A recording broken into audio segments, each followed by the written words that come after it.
Hi there and welcome to your channel Science World. In this video हम बात करने वाले हैं कि एक इलेक्ट्रॉन जो है वो न्यूक्लियस में क्यों एग्जिस्ट नहीं कर सकता। यहाँ पर मैं बता दूँ, मैं अट्रैक्शन की बात नहीं कर रहा, मैं एग्जिस्टेंस की बात कर रहा हूँ कि जो इलेक्ट्रॉन है वो न्यूक्लियस में रह क्यों नहीं सकता। ओके, तो चलिए बात करते हैं इस बारे में। सबसे पहले जो डायमीटर न्यूक्लियस का होता है वो होता है 10⁻⁻⁻15 मीटर्स। ठीक है, सो ये न्यूक्लियस का डायमीटर है। तो अगर इलेक्ट्रॉन को इसमें रहना है तो उसका भी डायमीटर इतना होना चाहिए या इसके आसपास होना चाहिए। ठीक है, ओके। अब इलेक्ट्रॉन के बारे में कुछ बात कर लेते हैं कि जो इलेक्ट्रॉन का मास होता है वो होता है 9.11 इंटू 10⁻⁻31 किलोग्राम्स। और अगर हमें चाहिए जो डायमीटर है वो 10⁻⁻15 मीटर्स चाहिए, तो हमें जो पोजीशन है इलेक्ट्रॉन की वो 10⁻⁻15 मीटर्स रखनी पड़ेगी डेल्टा एक्स से, बाई हीजनबर्ग्स फार्मूला। तो आपने हीजनबर्ग का अनसर्टेनिटी प्रिंसिपल पढ़ा होगा, उसके अकॉर्डिंग क्या है कि delta X into delta P is equals to H upon 4 पाई।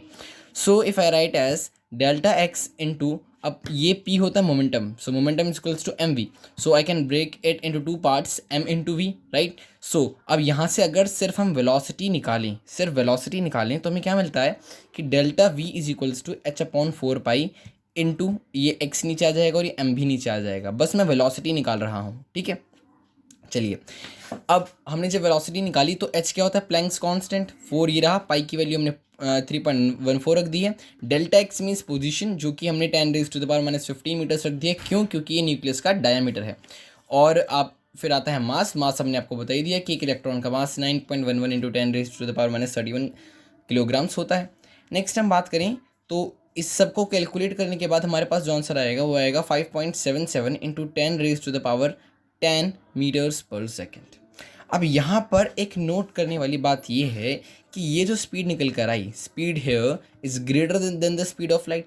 अब तक आपने बहुत सारी स्पीड्स पढ़ी होंगी, 40 kilometre per hour, 1000 kilometre per hour, लेकिन लाइट की स्पीड से ज़्यादा आपने कुछ नहीं पढ़ा होगा, क्योंकि लाइट की स्पीड कितनी होती है 3 इंटू 10⁻8 मीटर्स पर सेकेंड। लेकिन ये कितना है 5.77 इंटू 10 मीटर पर सेकेंड।